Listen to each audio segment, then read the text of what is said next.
Hello, I'm Juliette Myers with Take 3 for the Sea.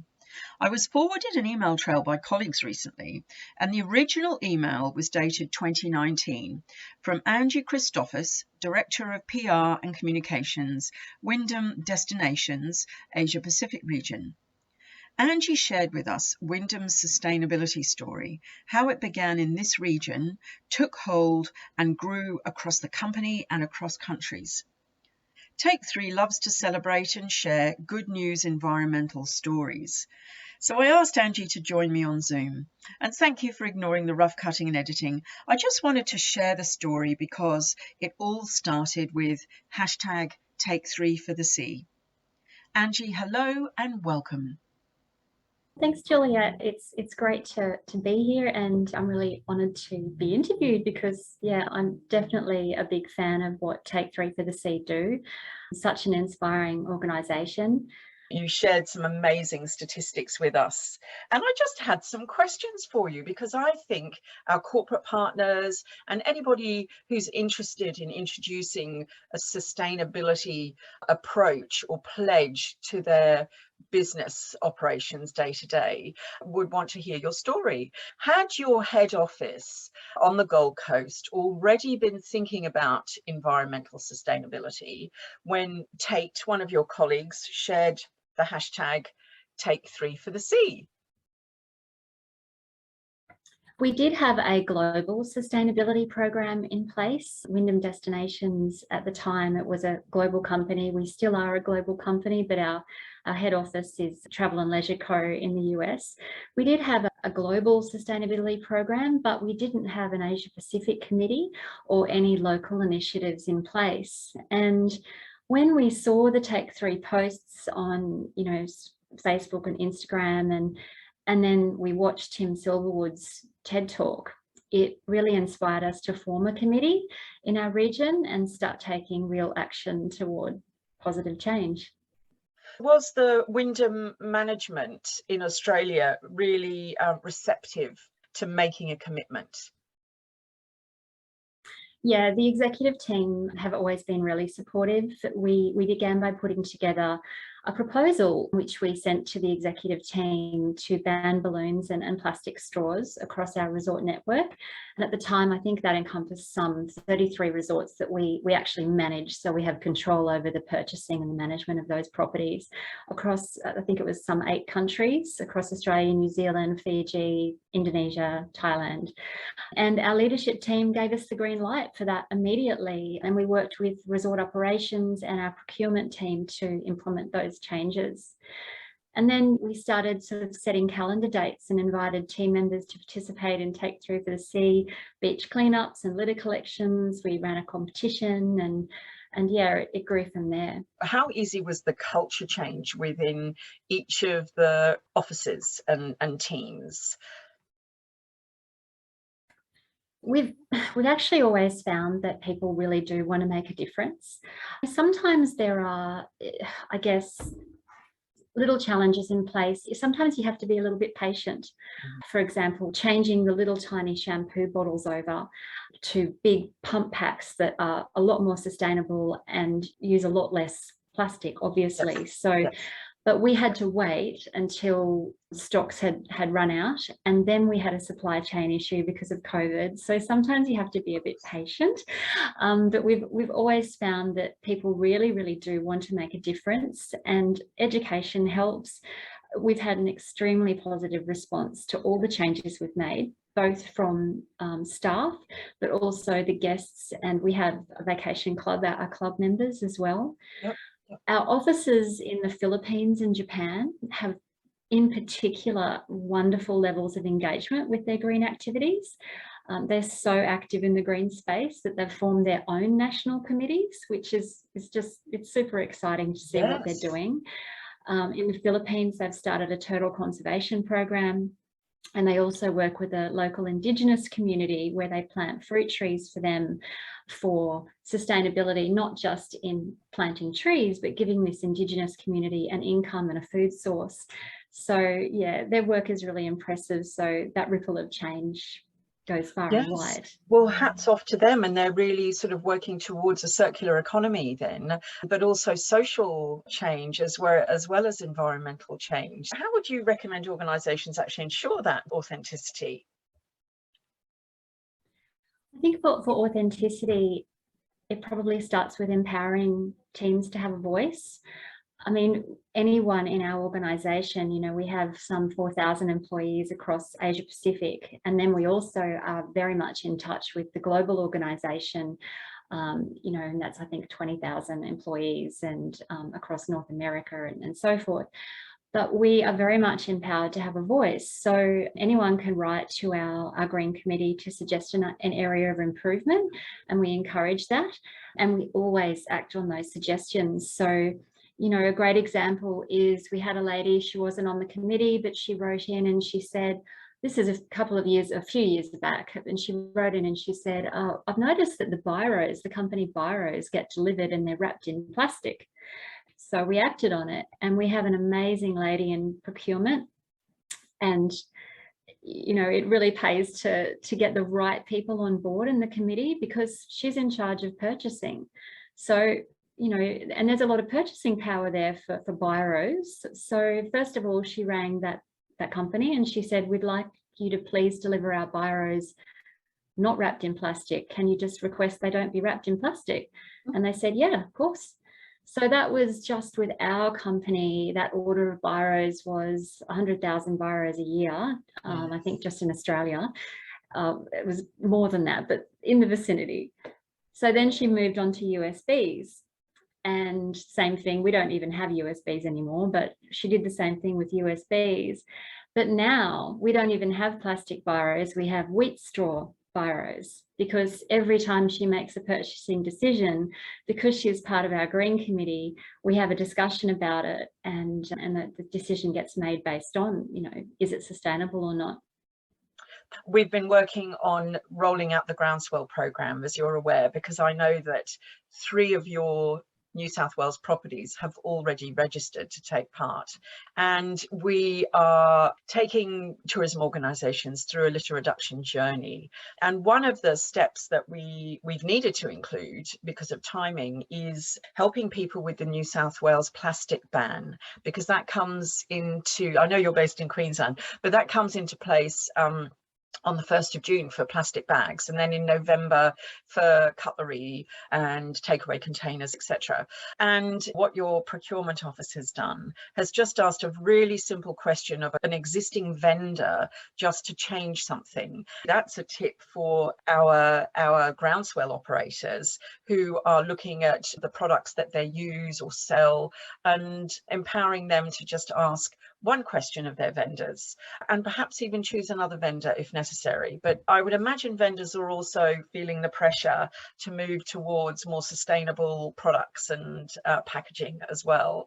So really, your organisation empowers everybody to have a voice and make suggestions, and everybody is listened to equally. Yeah, another system we use is a peer-to-peer award system called Caught Green-Handed. And that's an initiative that was started from our parent company in the United States. But Caught Green-Handed is wonderful because anybody who is caught green-handed, obviously being sustainable, and it can be anything from the person who suggested a carpool to the person who always recycles, you know, and they get caught out doing it all the time, to, you know, somebody who's started a compost program at the resort to avoid using fertilizers, etc. So there's so many different reasons people get caught green-handed, but it's wonderful because if you are caught green-handed, they have a program in place where you get a tree planted in your name in a national park in Sumatra. So it's really cool. The overall quarter winners win cash, but yeah, it's a lovely system, and it creates a sense of, I guess, good competition across the world, really. Yes, well, and cash is always a great incentive, so it's great that you're able to offer that. But regardless, what a clever idea, because being caught usually insinuates you've done something wrong. To catch someone doing something right is a wonderful twist. I can see how that would take on, and people would dob their colleagues in and support that. Where does the sustainability role lie in your organisation now? We consider that everyone's responsible for sustainability, but our corporate facilities project manager, he's responsible for sending a monthly report to our parent company in the US. Together with all our resort general managers, everybody has sort of sustainability targets and goals to meet.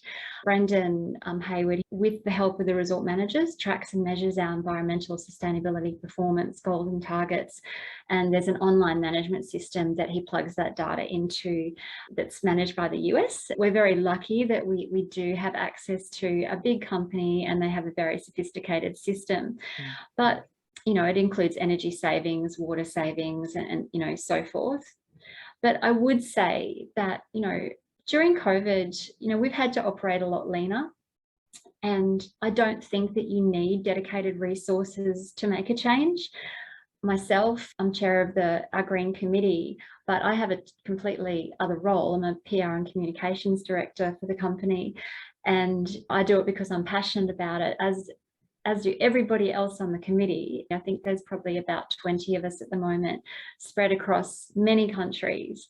And the passion that comes from those committee members is just wonderful. I think that it's everybody's responsibility, definitely. So I assist by sending stories to our US office and collating our Court Green Handed Awards. Yep. And as a publicly listed company, a commitment to sustainability is really important to our shareholders. So it's something that we're continually working on and reporting on. And I imagine, though, that impact reporting system that you have online helps you measure them, but are targets set hard and fast? Absolutely. It's something that we're continually looking at. And it's something too that I think from an HR perspective, it's something that employees want. They want to be able to work on something that gives them a higher purpose that they can actually, work on and make a difference. In Wyndham's experience, has more time and expense been needed to be more sustainable? And where do you draw the line? At the moment, we're looking at water dispensers in the foyers of our resorts. It's quite extraordinary that in Australia, there's this culture of people still wanting to buy bottled water when we have perfectly drinkable water out of our taps. But to try and address the desire, we're looking at installing water filtration systems in our foyers. I guess there are always budget considerations. Can we afford a really high-tech glass bottle solution for every room? No, we can't. So we look at what we can afford, and we work closely with procurement.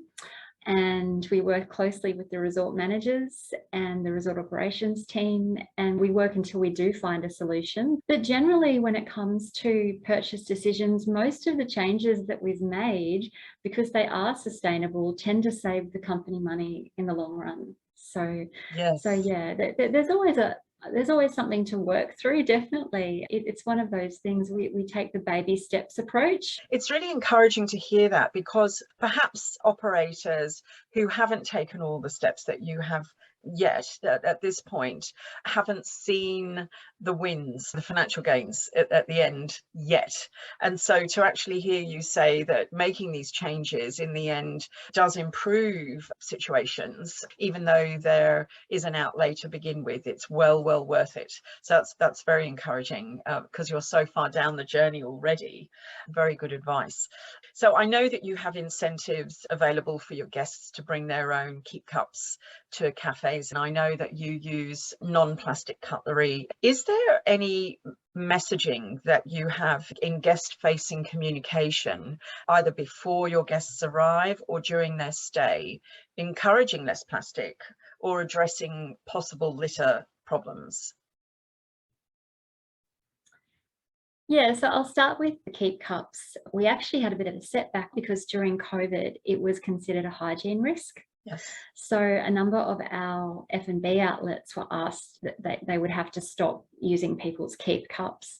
So instead, we encouraged at the time people to sit down and use crockery, which was disappointing, but we're back now encouraging people to use keep cups and use china rather than opting for a takeaway. In our meetings that we've had with our resort managers, a few of them have noticed that sometimes what happens is simply just laziness, where staff members just simply don't want to do the washing up. So they'll give away takeaway cups. So our resort managers are in the process at the moment of reminding the F&B staff it is worth it to take the time, put things through the dishwasher, and really removing that option of using so many takeaway cups. Yeah. But we do have quite a lot of in-room and online communication for our guests and our club members. We have a video that's in-room, basically helping to encourage them to have a sustainable stay. The video, has everything from the scene filling a refillable bottle, saying the water's safe to drink here in Australia, so please, refill your bottle before you go out sightseeing for the day. There's a scene with somebody using a cloth bag, encouraging them to take a cloth bag or a backpack so that they can say no to plastic bags while they're out, perhaps shopping for the day. We show them, we have water saving tips and lots of other things in that in-room TV channel, which is Club Wyndham TV. Yep. And we also educate them a lot through social media on what we're doing on a resort level. And we have signage as well. So we have signage in the bathroom and in their rooms showing them what we've been doing to make their stays more sustainable. Excellent initiatives. And with your signage, for example, and even your communication, your written communications, do you find you need to present them more visually rather than in words? Do you have different language speaking guests at your properties? Yeah, in certain instances we do use multiple languages, but for our Australian resorts at the moment, where predominantly they're club resorts, we have mainly a New Zealand and Australian club member base. We also do have hotel rooms though as well, so we do use multiple languages when we can. I mean, signage in hotels can be a little bit limiting with how much space you've got, but we are working toward a lot more digital messaging. So we have an app which has actually saved us a lot of paper. We're trying to go for more of a digital in-room experience, but obviously still make it as customer friendly as possible so that they can choose languages and get their information with the touch of a button. Yes, because I imagine the digital experience, well, it's so much more available these days because Wi-Fi is often included in all packages. So it's not an extra that folks have to consider. In your journey, was there one particular action that has created such a positive impact that everybody in the room or around the organisation would have cheered out loud? It was probably one of the earliest ones, but when we realised that we had banned straws across 33 resorts across Asia Pacific, we jumped for joy because that was huge for us. But then that has just started a succession of just wanting to do more. I think the realisation that we could make such an impact, then we jumped for joy when the US said that they were going to do the same. When they saw the publicity and all the great stories that we generated, how happy everybody was that we'd really made that change. And that was, I think, about 6 years ago or more. It made our hearts sing, that the US as well, with all their properties across North America, were doing the same. That was really exciting. The day we switched to bio-packaging and said goodbye to plastic cutlery at our, food and beverage outlets was super exciting. We've got a general manager in Dunsborough. In the last Green Committee meeting I was in last week, I jumped for joy because he's quite amazing, and he announced that he's going to have a plastic-free souvenir shop and sell only locally sourced products and produce. So there's wins probably every week. When I see what the people in the Philippines and Japan are doing, Japan are doing an opt-out for housekeeping program where they basically say to guests, in Japan it's customary to have housekeeping daily. Yep. And they're just educating their guests and saying, if you opt out for housekeeping, this is how much water you can save, and so forth. And they're finding a really positive response with people wanting to do the right thing and guests wanting to do the right thing. So yeah, there's lots of moments like that for sure. I mean, who washes their sheets every day at home anyway? What advice would you give someone who works for an organisation who has to manage up to really convince the hierarchy that this is important? Firstly, I would say seek out an executive sponsor or somebody in leadership who will back your efforts, you know, to form a committee. David Ray, one of our senior vice presidents, he's been amazing in helping us get projects across the line. And I guess I would also say, rather than just complain about the issues that you see, you know, actually take the time to draw up a formal proposal and offer solutions, showing the leadership of the business the benefits of acting green in a professional way. Forming a committee, safety in numbers, yes, is always great. Yeah, and strength. Very good. And forming a committee with people in very different parts of the business has been wonderful, not only from a networking perspective. You know, I can honestly say I've got dear friends in that committee who are just passionate people with similar interests to me, who I've never met in person because they're in Japan, but we talk all the time. And it's just a wonderful way of getting an insight into another area of the business. But it's also another way of getting an insight into other areas of the business that you may not have considered have sustainability challenges. We have a lady who's in Indonesia and she's pushing for e-contracting, which hasn't hit Indonesia yet, and little things that you may not think of that somebody else can identify. So yeah, I just say try to get others involved as well. Yes, safety and strength in numbers were really good ideas, and I'm sure anybody who's listening will want to take some of your ideas on board for their own organisations. I did just want to run through all the ripple effects because it's really, really impressive, and it's how I came to find out about Wyndham's excellent sustainability actions.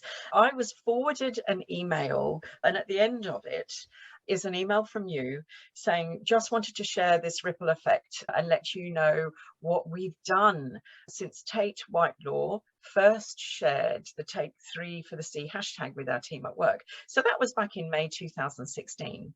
So you watched Tim Silverwood's TEDx talk. Our new CEO is Jackie Riddell, equally passionate about all Take 3's activity. But you watched Tim Silverwood's TEDx talk in 2016.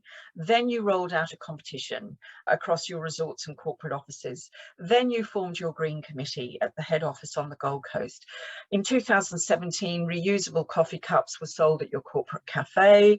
2018, your Green Committee expanded across 8 countries. 2019, straws and balloons banned across 34 of your managed resorts and hotels. In 2019, you switched to plant-based packaging and cutlery at your corporate cafe and other F&B outlets, battery recycling, soft plastics recycling, polystyrene cups no longer purchased at corporate HQ, incentives for resort guests to bring their own mugs to the F&B outlets, digital signatures implemented across the business, plastic packaging no longer used on borrows and USBs, you touched on that, which is great, eliminating 127,000 plastic wrappers per year, improved recycling practices, education signage at corporate HQ and resorts, your WaterWise initiative at Wyndham Dunsborough, saving more than 4,000 kilolitres of water and thousands of dollars per year. Classic example of how you've actually saved money on this journey. Sustainable packaging, printer cartridge recycling, thousands of homewares and furniture donated to charity after room refurbishments. Increased energy data monitoring, regular litter collections across your resorts and sites, Earth Hour honoured at resorts and corporate HQ, more lighting sensors and LEDs installed, energy efficient equipment installed at all resorts, upcycled clothing swap, wow, switching to 100% recycled paper. But I think the real takeaway for me is the Wyndham Court Green Handed program, really empowering everybody to step up and join in. Angie, is there anything else you'd like to tell us? What are your plans in the future? You know, before we sign off today, what are you most looking forward to now? I guess I'd just like to just say that the exciting thing about that list is that that list was written a long time ago, and the wonderful thing about making change is that it creates momentum. And when one resort sees somebody doing something, we've got this amazing resort manager, Emma Todd, at Club Wyndham 7 Mile Beach. It's in Tasmania, and it's rainbow sprinkled with Australian wildflowers. It's just the most beautiful property, and she is particularly green, and she's introduced eco tours, and she noticed there was an old grey water system that wasn't being used, and she's got the maintenance team to get that working again. And then Ramada Phillip Island, one of our other resorts, went, oh, I think we might have the same thing here. So they've gone and done the same. So there is this amazing ripple effect. And we're now looking at bigger picture projects, like I said, like the water, refillable water stations. Look, we've got a long way to go. We have a long way to go. And sometimes we cringe because it takes too long. But as I said, it's just the baby steps approach. Sometimes things do take a little bit of time, but you just keep trying and keep pushing. But we are looking at other initiatives, such as we've already changed over all the plastic name badges to our procurement team have found a more sustainable biodegradable bamboo product for name badges and door hangers. We're looking at solar projects. So yeah, I just say watch this space. Watch this space. Well, thank you so much, Angie, and thank you so much to Wyndham Destinations for all the work you're doing. Oh, pleasure. And yeah, just hope we can have a lot more good news to come. Thank you very much for having me. And I really appreciate all the amazing work Take 3 for the Sea does. It's such a wonderful, wonderful organisation. We hope to partner with you more. Thank you very much, Angie. It was such a pleasure to talk to Angie Christofis from Wyndham Destinations, and I hope you've enjoyed listening and may take away inspiration and ideas for your own organisation to really make a difference. If you'd like to know any more about Take 3's education programmes, corporate partnership and supporter opportunities, and of course Groundswell, our programme helping tourism businesses of every type on a visitor litter and plastic reduction journey, please reach out to us. Our website is take3.org. Thank you.